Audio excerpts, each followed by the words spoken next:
Exam में जो घपला हुआ है, ये मैं समझता हूं कि ये बहुत बड़ा घपला है और इसमें सीधे तौर पे मोदी सरकार का शिक्षा मंत्रालय शामिल है। एनटीए एग्जाम को कंडक्ट कराता है और आप सभी पत्रकार बंधुओं को जान के हैरानी होगी कि 67 बच्चे 720 अंक पाके टॉप कर जाते हैं। क्या यह संभव है? एक ही कोचिंग सेंटर से 6 बच्चे टॉप कर जाते हैं। क्या यह संभव है? एक बच्चे को 718, एक बच्चे को 719 अंक आ रहा है, जबकि एक प्रश्न छोड़ने पर 4 अंक कटता है, यानी कि अंक हो सकता है 716 और एक प्रश्न गलत करने पर 5 अंक कट सकता है, यानी कि अंक की संख्या हो सकती है 715, ना तो 718 हो सकता है, ना 717 हो सकता है, ना 719 हो सकता है। 716 और 715 तो हो सकता है, लेकिन नीट के एग्जाम में 718, 19 और 17 अंक हो ही नहीं सकता। तो ये बहुत बड़ा घोटाला है और अगर आप आंख उठा के देखेंगे, नजर फिरा के देखेंगे, तो भारतीय जनता पार्टी शासित राज्यों में नीट का घपला, घोटाला, पेपर लीक का कांड हुआ है।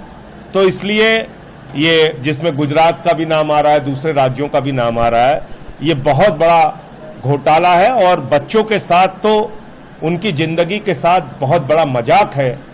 अब तक कई बच्चे आत्महत्या कर चुके हैं क्योंकि परिवार के लोग बड़ा परिश्रम करके पेट काट के अपने बच्चों को पढ़ाते हैं और उसके बाद इस तरीके से पेपर लीक कांड हो जाता है। कभी कुछ हो जाता है, कभी कुछ हो जाता है। 24 लाख बच्चों का जीवन नीट के एग्जाम से प्रभावित हुआ है। मैं आज देश के शिक्षा मंत्री को और प्रधानमंत्री को इसके लिए पत्र लिखूंगा और जब भी सदन शुरू होगा और मुझे बोलने का मौका दिया जाएगा तो निश्चित रूप से मैं इस विषय को वहां भी उठाऊंगा। दूसरा मामला है पुलिस भर्ती का। पहले तो आपने भारतीय सेना में अग्निवीर ला के नौजवानों को बर्बाद किया, भारत की सेना को कमजोर किया।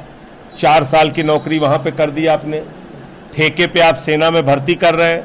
अब दूसरा काम, अब उत्तर प्रदेश में पुलिस की भर्ती कर रहे हैं। अभी लोगों से सुझाव और प्रस्ताव मांगे गए हैं कि हम आउटसोर्सिंग करेंगे पुलिस में। अब उसकी जिम्मेदारी क्या जनता के प्रति होगी? क्या उसकी जिम्मेदारी सरकार के प्रति होगी? आप अगर ठेके पे पुलिस भर्ती करेंगे यूपी में, कानून व्यवस्था की तो धज्जियां उड़ाई जाएंगी। तो इसलिए मैं उत्तर प्रदेश की बीजेपी की सरकार से चाहूंगा, योगी आदित्यनाथ जी से चाहूंगा कि अपने फैसले पर पुनर्विचार कीजिए। एक तो पेपर लीक कांड हुआ, उसमें अभी तक आप न्याय नहीं दे पाए। पुलिस भर्ती में 60 लाख बच्चों की जिंदगी बर्बाद हुई और अब आप ठेके पे पुलिस ला रहे हैं। तो इसका आम आदमी पार्टी विरोध करती है और अगर ये योजना लाई गई तो हम लोग पूरे उत्तर प्रदेश में इसके खिलाफ आंदोलन करेंगे।